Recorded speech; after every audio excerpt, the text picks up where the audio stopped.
만일 그의 힘이 어린 양을 바치는데 미치지 못하면 그가 지은 죄를 속죄하기 위하여 산 비둘기 2마리나 집 비둘기 새끼 2마리를 여호와께로 가져가되 하나는 속죄 제물을 삼고 하나는 번제물을 삼아 제사장에게로 가져갈 것이요 제사장은 그 속죄 제물을 먼저 드리되 그 머리를 목에서 비틀어 끊고 몸은 아주 쪼개지 말며 그 속죄 제물의 피를 제단 곁에 뿌리고 그 남은 피는 제단 밑에 흘릴지니 이는 속죄제요 그 다음 것은 규례대로 번제를 드릴지니 제사장이 그의 잘못을 위하여 속죄한즉 그가 사함을 받으리라.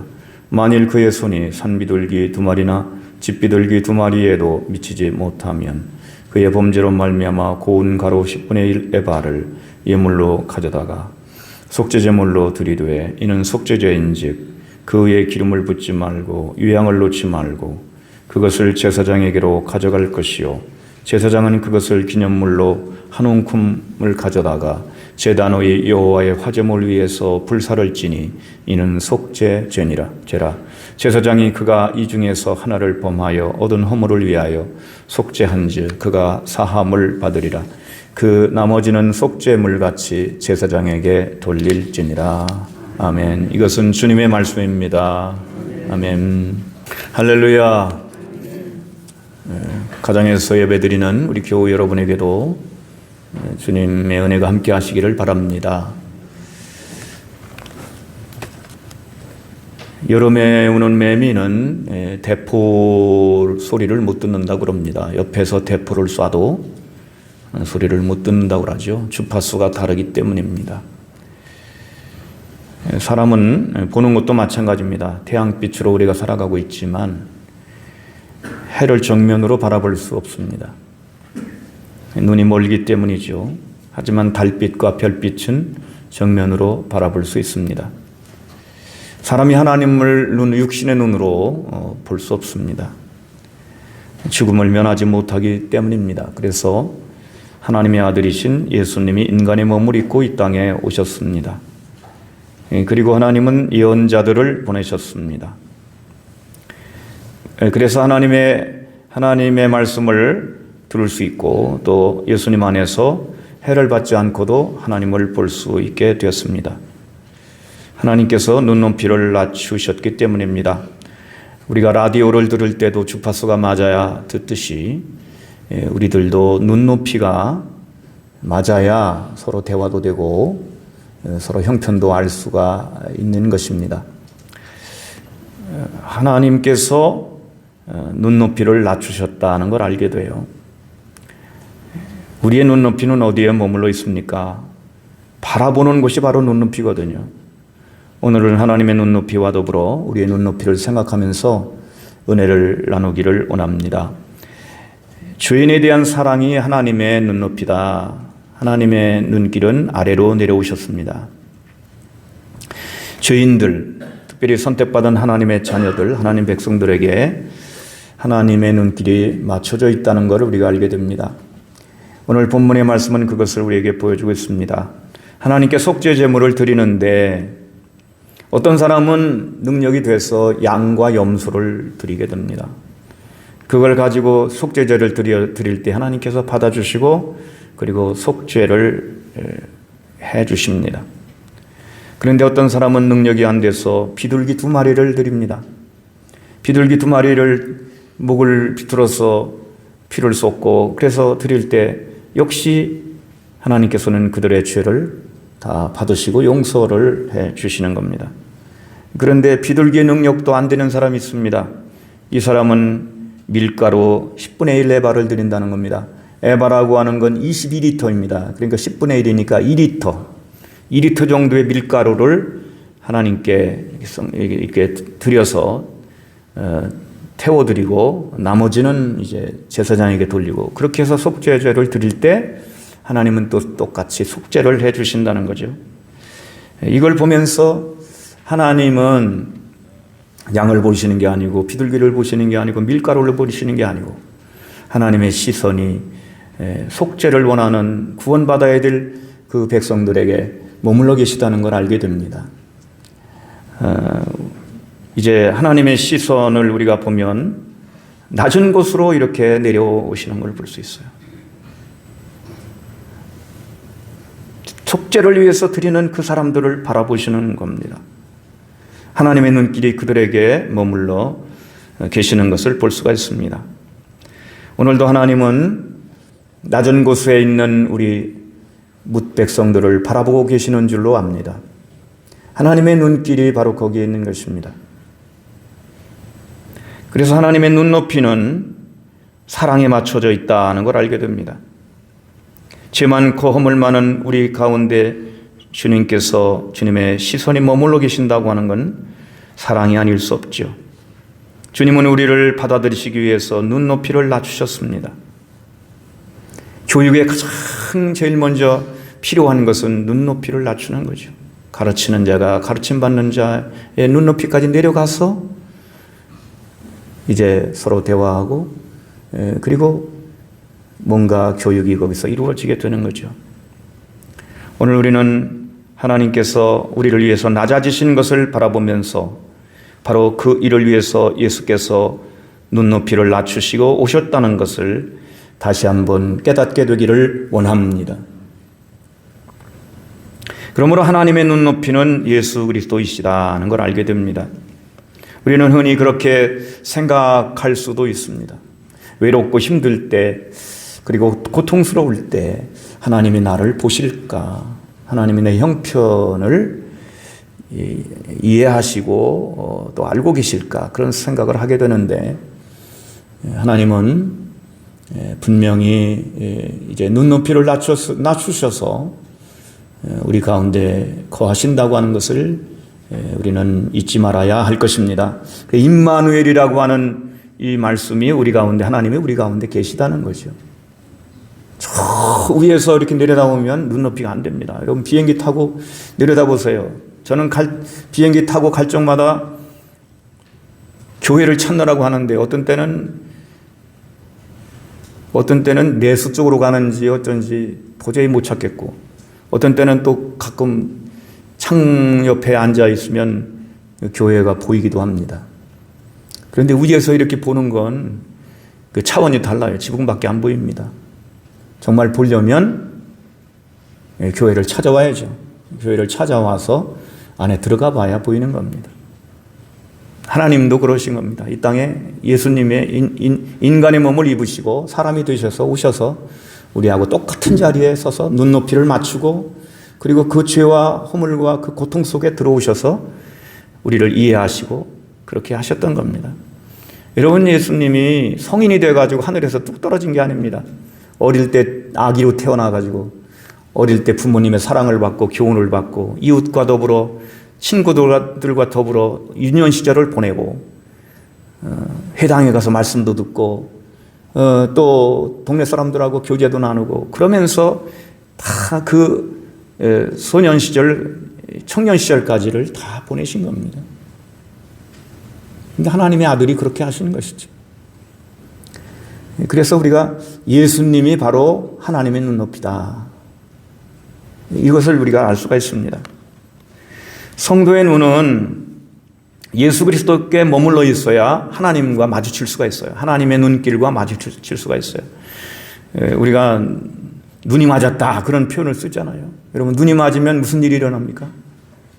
처녀 총각이 눈이 맞으면 서로 맺어지는 일이 일어나죠. 여러분 하나님의 눈과 우리의 눈이 눈길이 마주치기를 원합니다. 그 하나님의 시선을 받아들이는 거예요. 우리가 하나님이 우리를 보고 계시구나. 내가 그 시선을 느낄 때 우리는 하나님의 시선과 우리 시선이 마주치는 겁니다. 다른 말로 말하면 하나님의 사랑과 우리의 모습과 하나님의 사랑이 이렇게 마주치는 겁니다. 그래서 하나님의 시선을 느끼고 하나님의 시선을 받아들여야 되는 겁니다. 내가 밀가루밖에 없지만 내가 새 2마리, 비둘기 2마리밖에 없지만 하나님은 양을 드리고 소를 드리는 사람하고 똑같이 속죄해 주시고 용납해 주시고 용서해 주신다. 이런 것을 이제 이해하게 될 때 우리는 마음을 놓고 주님의 시선을 우리가 받아들이게 되는 겁니다.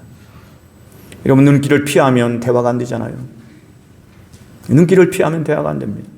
하나님이 우리를 바라보고 계시는 걸 우리가 느낄 때 우리가 진정한 사랑을 느끼게 되고, 그리고 하나님을 이제 바라보고 하나님께 우리의 눈높이를 맞출 수가 있는 겁니다. 하나님은 아래로 내려오셨고 우리는 위로 올라가야 됩니다. 그래 눈높이가 딱이 마주쳐야 됩니다. 그 마주치는 자리가 바로 예수님이라고 하는 그 지점에서 하나님이 우리를 보시고 우리도 예수님을 통해서 하나님을 바라보고, 그 지점에서 예수님이라고 하는 지점에서 우리의 눈높이가 맞고 하나님의 사랑이 만나는 자리가 되는 것입니다.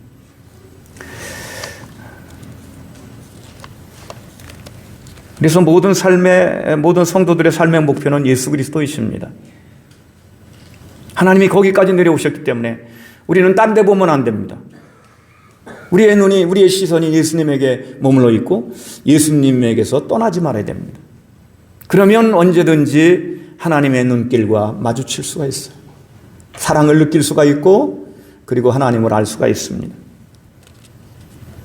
그리고 그 자리가 바로 예수님이 바로 우리의 삶의 목표인 것입니다. 성도들의 목표인 것입니다. 여러분의 삶의 목표가 뭡니까?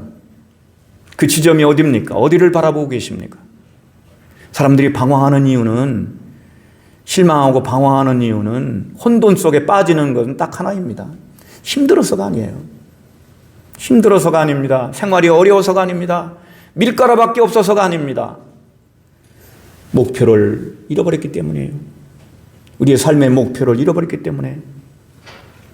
예수 그리스도를 표대로 삼고 살아가는 사람들은 지금 힘이 들어도, 지금 좀 이렇게 방황하는 것 같이 보이고, 지금 이렇게 좀 헤매는 것 같이 보이도 방향이 분명하기 때문에 그 사람은 실망하지 않아요. 그 사람 바라보는 것이 있잖아요. 똑바로 바라볼 수 있기 때문에 그 사람은 올바른 길을 갈 수가 있는 겁니다. 성도들은 그리스도를 목표로 정한 사람들입니다. 빌립보서는 이렇게 말씀했어요. 표대를 향하여 그리스도 예수 안에서 하나님이 위에서 부르신 부름의 상을 위하여 달려가노라. 주님께서 우리의 표대가 되시기에 우리는 오직 주님만을 바라봐야 하는 것입니다. 사무엘상의 17장에 보면 다윗이 골리앗을 상대하는 이야기가 나와요. 다윗은 그때 좀 소년이었습니다. 완전히 자란 성년이 아니었어요. 그런데 그 형들은 다 여러 명의 형들이 있었는데 그가 막내이지 않았습니까? 그런데 눈높이가 달랐습니다. 사무엘을 통해서 하나님의 기름 부으심을 받고 나서 그때부터 눈이 열리기 시작하고 하나님의 성령에 감동되기 시작하면서 이 다윗은 하나님 생각에 참기게 됩니다. 눈높이가 하나님을 향해서 이제 변화되게 됩니다. 형들이 이렇게 얘기해요. 골리앗을 말이죠. 지금으로 말하면 2m가 넘는 2m 50cm 정도 되는 이 큰 거인 골리앗을 향해서 나간다고 할 때 형들이 다 비웃었습니다. 형들이 조롱했습니다. 그러나 다윗은 확신하는 바가 있었기 때문에 그는 물맷돌만 가지고 골리앗을 향해서 걸어갔어요. 골리앗의 창자루가요, 배틀자루 같았다는 겁니다. 얼마나 크고 이제 긴 이 창이었는지요. 그런데 두려움 없이 갔어요. 그러면서 이런 얘기를 합니다. 다윗이 골리앗에게 한 말이 있어요. 다윗이 블레셋 사람에게 이르되 너는 칼과 창과 단창으로 내게 나아오거니와 나는 만군의 여호와의 이름 곧 네가 모욕하는 이스라엘 군대의 하나님의 이름으로 네게 나아가노라. 오늘 여호와께서 너를 내 손에 넘길 것인데 내가 너를 쳐서 내 목을 빼고 블레셋 군대의 시체를 오늘 공중의 새와 땅의 들짐승에게 주어 온 땅으로 이스라엘의 하나님이 계신 줄을 알게 하겠고 여호와의 구원하심이 칼과 창에 있지 아니함을 이 무리에게 알게 하리라. 전쟁은 여호와께 속한 것인즉 그가 너희를 우리 손에 넘기시리라. 이렇게 담대하게 외치고 나가가지고 한 방에 쓰러뜨렸어요. 물맷돌 한 방에 골리앗을 쓰러뜨렸습니다. 다윗의 눈높이는 하나님께, 축복하신 그 하나님께 고정되어 있었던 겁니다. 그런데 형들은 골리앗에 고정돼. 그 두려운 골리앗의 눈이 거기에 매여 있어가지고 다 도망가고 다 두려워하고 그렇게 했던 거죠. 여러분, 우리들의 눈높이도 올려지기를 원합니다. 우리 눈높이가 너무 세상만 바라보고 물질만 바라보고 자기 환경만 바라보고 힘들고 어려운 것만 바라보고 이렇게 살아가다 보면 우리는 실패하기가 쉬워요. 그런데 우리는 기도하면서 주님을 바라봅니다. 그래도 내가 이렇게 코로나19의 힘든 상황 속에 있지만 하나님께서 언젠가는 끝나게 해주시겠고 하나님이 대책이 있으실 것이고 하나님이 도와주실 것이다. 이렇게 여기면서 우리는 기도하며 하나님을 바라보는 겁니다. 우리의 눈이 바로 다윗이 바라봤던 그 눈높이를 가지고 하나님을 바라보고 살아가는 그것입니다. 그게 바로 성도의 삶입니다. 성도의 삶이에요. 베드로가 바다 위에서 주님이 오실 때 주님을 바라보고 오라고 하시니까 주님 바라보고 정말 놀랍게도 믿지 않는 사람들은 다 거짓말이라고 하겠지만 물 위를 걸었어요. 믿음 있는 사람들은 이걸 믿을 수 있습니다. 물 위를 걷다가 험한 파도를 보고 그걸 보자마자 그냥 물속으로 빠져가는데 주님께서 손을 내밀어서 그를 건져주셨죠. 여러분, 우리가 그런 겁니다. 파도를 보면 다리가 후들후들거리기 시작하는 거예요. 저는 잊지를 못해요. 중국에 갔을 때 거기에 그 구름다리 같은 데가 있는데 유리를 밑에 깔아놨더라고요. 천길랑 떨어진데 하필이면 이 차를 타가지고 이 참을미가 난 상태에서 거기를 올라갔는데요. 죽을 것 같더라고요. 그래가지고 그냥 그 유리 있잖아요. 밟으면 쩍쩍 갈라지는 그 모양이 나타나는 유리 있잖아요. 그래가지고 그 옆에 있는 그 대를 잡고 아주 그냥 사색이 됐습니다. 사람이 그렇더라고요. 이 두려움이 휩싸이니까 아주 그냥 못 견디는 거죠. 금방 죽을 것 같아요. 다리가 후들후들 떨리고 창피해서 혼났습니다. 어른이. 우리의 삶이라고 하는 게 그렇습니다. 우리의 눈을 높여야 됩니다. 너무 자기의 부족한 것만 보지 마세요. 너무 자기 부족한 것만 보고 나는 별로 할 게 없고 할 수 없다 이런 생각을 가지면 다리가 후들거리기 시작하는 겁니다. 베드로가 주님께 눈높이를 맞출 때 위대한 발걸음을 하지 않았어요. 그가 걸은 물 위에서의 발걸음은 그의 앞으로의 선교 사역의 징조였어요. 여러분, 기도할 때 우리의 시선이 주님께 고정이 됩니다. 말씀을 묵상할 때 마찬가지로 우리의 시선이 주님 말씀에 주님께 고정이 되는 것입니다. 예배할 때 여러분, 우리의 눈높이는 높이 올려져서 내가 산을 향하여 눈을 들리라 이런 것처럼 여러분, 예배 드릴 때 세상의 모든 삶을 잠시 잊어버리고 내가 처한 여러 가지 어려운 환경과 이런 것들을 잠시 잊어버리고 영원한 보좌에 계신 하나님, 우리를 사랑하시는 하나님, 능력이 많으신 하나님, 우리를 사랑하시고 우리와 함께 계신 그 하나님을 바라보고 우리는 예배에 참여하게 되는 것입니다. 여러분의 눈높이가 올려지시기를 주님의 이름으로 부탁합니다. 이 사람이 승리하는 것이에요. 그래서 우리의 눈높이는 율법에서 복음으로 나아가야 됩니다. 이게 대단히 중요합니다. 우리의 눈높이가 율법이라고 하는 눈높이에서 복음으로 나아가야 된다. 생각해보면 제물의 내용이 밀가루에서 비둘기로, 밀가루를 드리던 사람이 이제 앞으로 또 좀 힘을 내가지고 비둘기 2마리를 드리게 됐다. 또 비둘기를 드리던 사람이 양이나 염소를 드리는 사람이 됐다. 이게 참 좋은 현상이 아니겠습니까? 의미가 있는 거죠. 제물의 종류가 달라지는 거, 그 물론 참 중요한 것입니다. 그런데 그것을 받으시는 하나님께는 결정적으로 중요한 건 아닙니다. 여러분, 우리가 하지 말라고 해도 다 우리 노력하는 게 있어요. 더 잘 살고 싶어 하죠. 지하에서 살던 사람들은, 여기 우리는 촌이니까 지하에 사는 사람은 다행히 없지만은 서울에 가면 반지하에 사는 사람들이 많을 거라고 생각해요. 반지하에 살던 사람들은 어떻게 하면 위로 올라갈까? 작은 집에 살던 사람들은 큰 아파트로 갈까? 이거 서로 노력하면서 살아가는 삶의 모습입니다. 누가 시키지 않아도.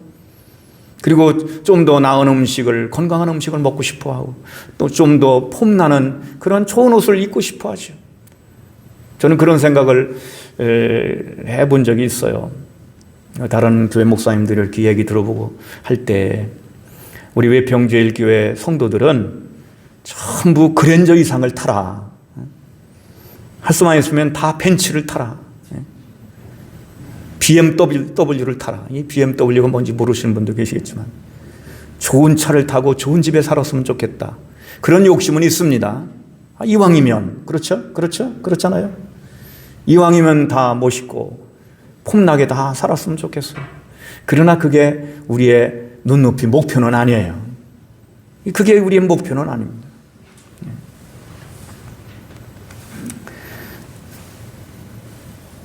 경제적으로 나아지는 거, 삶의 질이 좋아지는 거 다 좋은 것인데,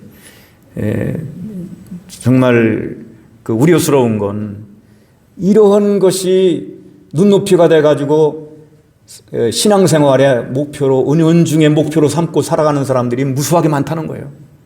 무수하게 많다는 거예요.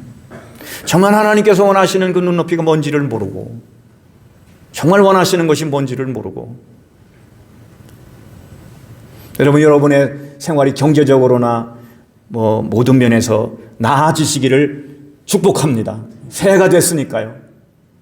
어느 목사님 설교하는 거 유튜브에 올라온 거 보니까 100배의 축복을 얘기하더라고요.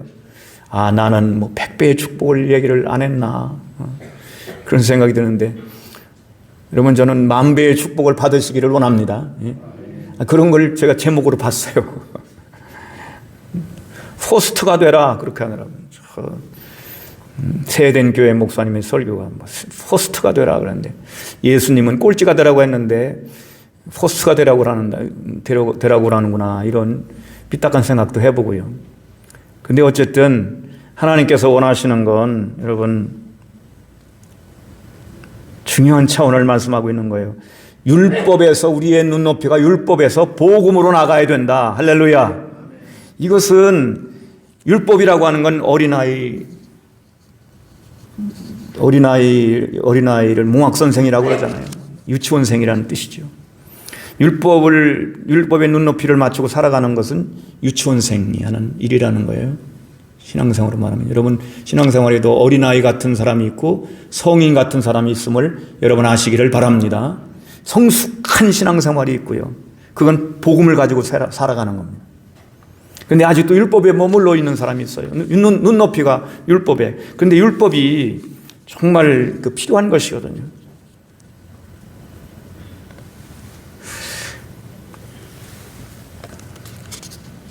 우리가 죄인 같은 인생, 밀가루 같은 인생을 산다 하더라도 주님의 사랑과 은혜가 임하는 걸 깨닫고 우리의 눈높이를 하나님의 사랑의 차원으로 올려놓아야 하겠습니다.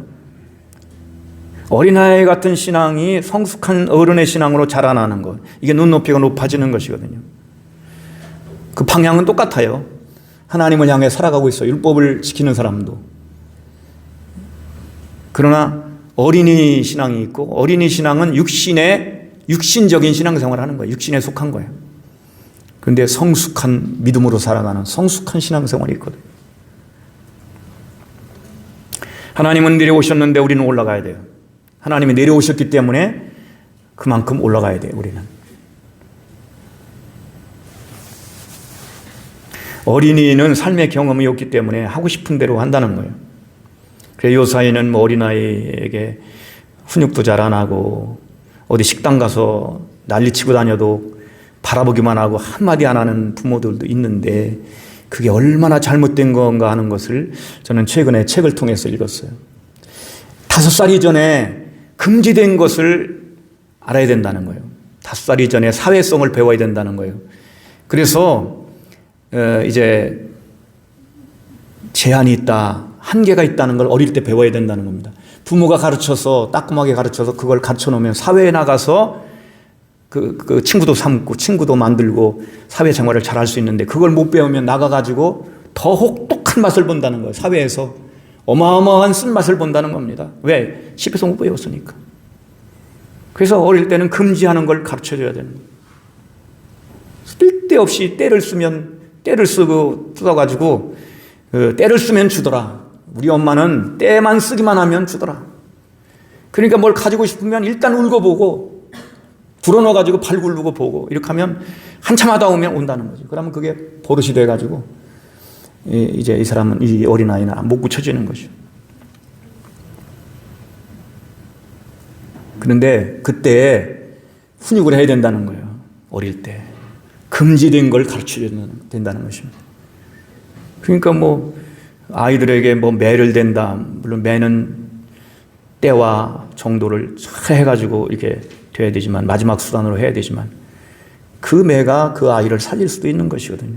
근데 함부로 매를 대면 안 되겠지만, 이 말씀을 드리는 이유는 우리 성도가 하나님의 자녀로 살아가려면 율법의 이 과정을 거쳐야 된다는 것입니다. 거짓말하지 말아라. 여러분, 교만하지 말아라. 이게 금지거든요. 이 눈높이를 거쳐야 됩니다. 예수 믿는 사람들이 거짓말을 함부로 하고 어쩌다가 좀 마음이 약해져가지고 어떻게 실수로 그랬다는 건 이해가 될 수도 있지만은, 거짓말을 잘하는 사람들, 이것은 이 눈높이가 이 마귀에게 속한 것입니다. 그렇기 때문에 금지라고 하는 것을 율법 10계명에 가르치고 있잖아요. 살인하지 말아라, 거짓 증거하지 말아라, 내 부모를 공경해라, 우상을 만들지 말아라, 다른 신을 두지 말아라, 하나님 외에 다른 신을 섬기지 말아라. 이게 다 금지예요. 그 눈높이를 우리에게 가르쳐 주시는 겁니다.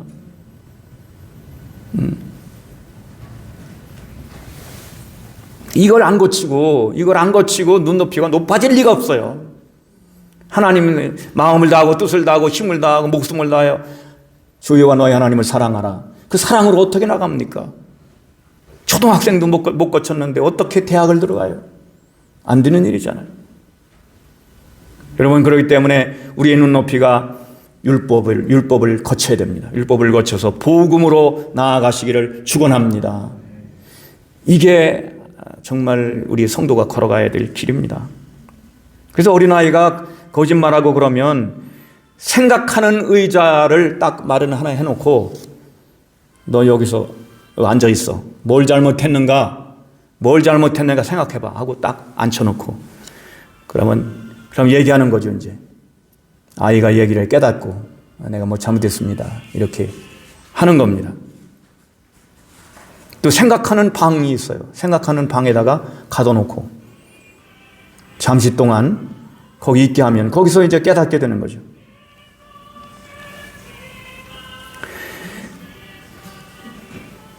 우리가 찬양을 얼마나 안 드리면은 이렇게 찬양을 들어주십니까? 감사합니다. 여러분, 그렇기 때문에 거짓말하지 말기를 저나 여러분이나 주님의 이름으로 부탁합니다. 거짓 증거하지 말아라. 또 우상을 만들지 말아라. 안식일을 기억하여 거룩히 지켜라. 이게 율법의 차원입니다. 이걸 넘어서서 가야 됩니다. 율법보다 더 높은 곳에 복음이 있어요.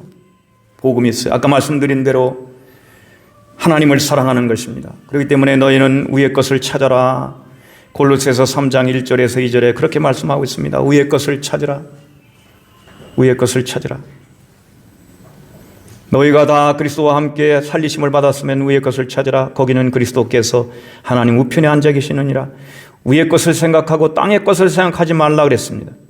우리가 하나님의 아들을 믿는 것과 아는 일에 하나가 되어 온전한 사람을 이루어 그리스도의 장성한 분량이 충만한 데까지 이르리니, 이는 우리가 이제부터 어린아이가 되지 아니하여 사람의 속임수와 간사한 유혹에 빠져 온갖 교훈에 풍조에 밀려 유동하지 않게 하려 함이라. 이 에베소 4장 13절 14절에 있는 말씀입니다. 여러분, 장성한 분량에 이르시기를 주님의 이름으로 축복합니다. 장성한 분량에 이르러야죠. 그게 우리의 눈높이가 복음으로 가야 됩니다. 하나님의 사랑의 차원으로 가야 됩니다. 누가복음 18장 18절에서 23절에 부자 청년이 예수님 찾아오는 이야기가 나오고 있잖아요. 예수님 앞에 나와가지고 어떻게 하면 무엇을 해야 영생을 얻으리까? 예수님 말씀했어요.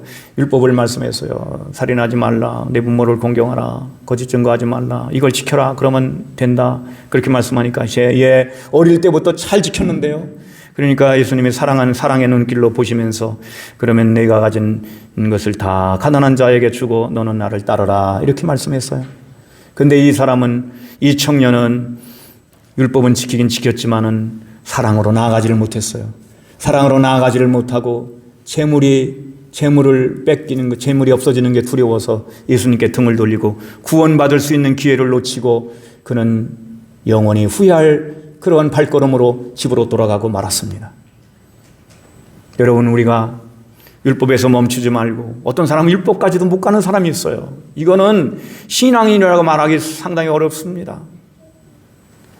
가족을 사랑하지 아니하면 불신자보다 더 악하다고 그랬는데, 가정의 부모를 사랑하고 공경하고 형제를 사랑하고 형제를 책임지고, 이건 성도가 아니라 일반 사람들도 다 하는 거예요. 근데 그런 차원을 무시한다고 하면 그 사람은 미안합니다만 물음표를 찍을 수밖에 없어요. 그 사람의 눈높이가 어디에 있느냐? 세상에 속해 있는 거죠. 세상만 바라보고 있는 거죠. 그래서 이제는 여러분, 내 이웃을 내 몸과 같이 사랑하라 하는 이 말씀을 가지고 이제 우리는 눈높이를 높여야 할 것입니다. 이게 성도의 눈높이입니다. 하나님의 사랑이 우리의 목표이고 눈높이이기 때문입니다. 그래서 이제는 우리가 어떻게 해야 되겠는가? 할 수 있는 작은 것부터 실천해야 된다. 왜 그럴까요? 방향은 이미 정해졌어요. 저와 여러분이 다 어느 만큼 이르렀든지 그건 차이가 있을 수 있지만 방향은 하나님 나라를 향하고 있고 구원받은 백성으로 하나님을 바라보고 살아가고 있고 그쪽으로 가고 있습니다. 할렐루야. 다 그쪽으로 가고 있어요. 근데 안 가고 있는 사람들은 돌이켜야 되죠, 물론. 그래서 예수님은 표대로 삼고 가고 있는데 우리는 앞으로 전진해야 되지 않습니까? 눈높이를 주님께 두었다고 해서 우리가 하지도 못할 거대하고 허황된 목표를 세우라고 하는 얘기가 아닙니다. 여러분, 한 해가 시작이 되면 목표를 세우잖아요. 올해는 이런 목표를 하겠다. 근데 인류를 다 구원하겠다. 이 목표가 돼야 안 돼요.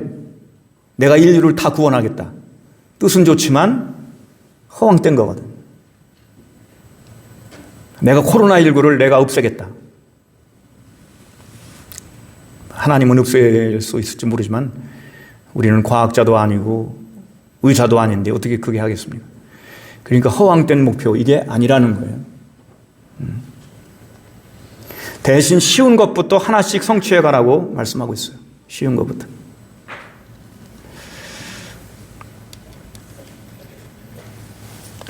이제 우리에게 부족한 것을 찾아 하나씩 이루어가면 됩니다.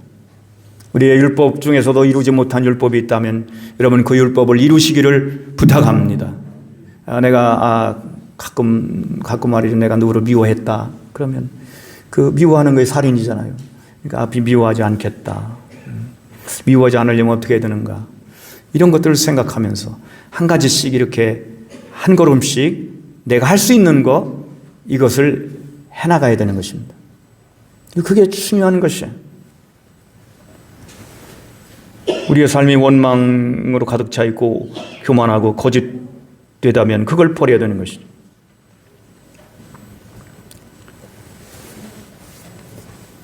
우리가 할 수 있는 것들을 찾아서 실천하면 되는 것입니다. 그렇게 진실하게 용기를 가지고 사랑하려고 마음을 정하고 한다면은 반드시 기쁨을 얻게 될 것이고 우리의 삶은 나아질 것이고 우리가 사는 세상도 조금씩 나아지고 좋아질 겁니다. 여러분, 올 한 해 동안 다른 건 몰라도 여러분의 삶이 도덕적으로도 신앙적으로도 조금씩 나아지시기를 축복합니다. 여기에 큰 기쁨이 있는 거예요. 여러분, 퇴보하는 것보다 더 슬픈 일은 없어요. 옛날 신앙이 더 좋았다. 이건 정말 부끄러운 우리의 고백입니다. 저도 그런 고백을 할 수 있지만 옛날 신앙이 좋았다. 옛날이 더 좋았다. 이거는 실패의 고백입니다. 이래서는 안 됩니다. 조금씩 더 나아지고 있다. 그건 노력하지 않으면 안 되는 겁니다. 눈높이를 조금씩 높여야 되는 것이에요. 한 저자가 지은 책을 봤는데 자신의 삶을 바꾸기 원하는 자들에게 현실적인 충고를 하고 있어요. 뭐라고 했냐면 세상을 탓하기 전에 당신의 방부터 정리하라고. 이건 정말 실질적인 충고입니다. 방 하나를 이제 아름답게 이렇게 꾸며봐라. 우리들이 방 있잖아요. 방을 다른 거 몰라. 다른 거 하기 전에 내 방을 깨끗하고 정갈하고 또 아름답게, 그리고 거기에 뭔가 좋은 것도 하나 이렇게 놓고 이렇게 해가지고 아름답게 꾸며봐라. 그러면 확신이 생기고 성취감이 생기고 다음에 할 일이 할 수 있는 게 생기는 거예요. 이걸 우리 교회에 적용해 보면 복음을 전하는 것도 다 좋고 다 좋은데 먼저 교회를 아름답게 한번 꾸며봐라. 할렐루야. 교회를 먼저 아름답게 꾸며봐라. 여러분 잘 보세요. 돈 많이 들여라는 얘기는 아닙니다. 그래도 교회를 아름답게 꾸미는 그런 교회들이 다른 일도 하는 겁니다. 다른 일도 할 수 있어요. 왜? 여기서 힘을 얻었거든요. 코로나19로 아무것도 못한다고 원망하지 말고. 여러분 하나님 앞에서도 그런 겁니다. 내가 밀가루도 못 드렸다 그러면 밀가루라도 드리는 사람이 되기를 축복합니다. 이전에는 기도를 못 드린 사람이었다. 그럼 이제는 기도를 내가 어떻게 해서 왜 기도를 못하게 됐나. 이런 생각해가면서 기도를 드리는 사람이 조금씩 되면 길게는 오래는 못 드려도 그래도 하루에 한 번씩이라도 기도하고 잠깐 머리 숙여서 기도하고 말씀을 묵상하고 그런 시간을 갖다 오면 그게 바로 전진하는 거고 눈높이를 높이는 겁니다. 이것을 하나님이 원하시는 것입니다.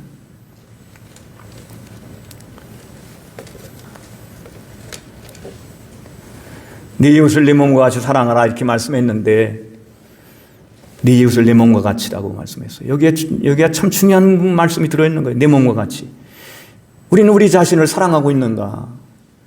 여러분 자기 자신에게 정말 못 먹을 이런 쓰레기 같은 것만 주고 먹으라고 하고 있는 사람이 없는지 모르겠어요. 우리 자신에게 좋은 걸 먹여야죠. 하나님 말씀을 먹이고 자기 자신을 위로도 하고 자기 자신을 용서를 해야죠. 자기도 내가 실수한 것이 있고 잘못한 것이 있다면 여러분 스스로를 용서하시기를 축복합니다. 근데 그렇지 않거든요. 나는 가치가 없어. 자기 무의식 중에 나는 가치도 없고 나는 죄가 많고 능력도 부족하고 이루어놓은 것도 없고 이런 생각을 가지고 자기를 사랑하지 못해요. 여기서부터 시작하시기를 바랍니다. 여기서부터 여러분 자신을 도닥거려주고 어떤 분이 그렇게 얘기했어요. 방 한번 싹 쓸고 나서 자기 자신에게 커피 한 잔 주라는 거예요. 수고했다고. 그렇게 자기를 도닥거릴 줄 아는 사람이 되라는 거예요. 이게 복음하고 무관한 게 아닙니다. 네 이웃을 네 몸과 같이 사랑해라. 자기를 사랑할 줄 모르는 사람이 다른 사람을 어떻게 사랑하겠어요? 이런 말씀을 우리가 듣습니다. 우리는 안타까운 현실 속에 살아갈 수도 있습니다. 정말 양을 드릴 수 없는, 드리지 못하는 가난하고 부족한 현실 속에 살아갈 수도 있어요. 그러나 있는 것 가운데 드리시기를 축복합니다. 있는 것 가운데 드리세요. 그리고 기도하는 겁니다. 하나님, 저도 소를 드릴 수 있는 사람이 되게 해주세요. 그게 기도 드릴 수 있잖아요.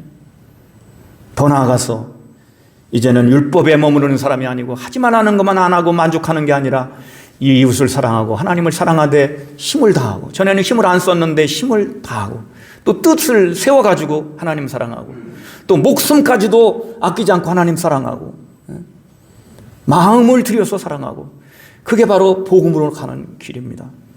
여러분, 우리의 눈높이는 높아져야 행복한 거예요. 그렇게 우리는 세상에 우리의 시선이 머물러 있지 말고 하나님이 원하시는 바가 바로 그겁니다. 하나님의 사랑이 우리의 눈높이인데 하나님과 눈이 마주칠 때 얼마나 우리가 행복합니까? 여러분, 날마다 예수님과 눈 마주치는 성도가 되기를 축원합니다.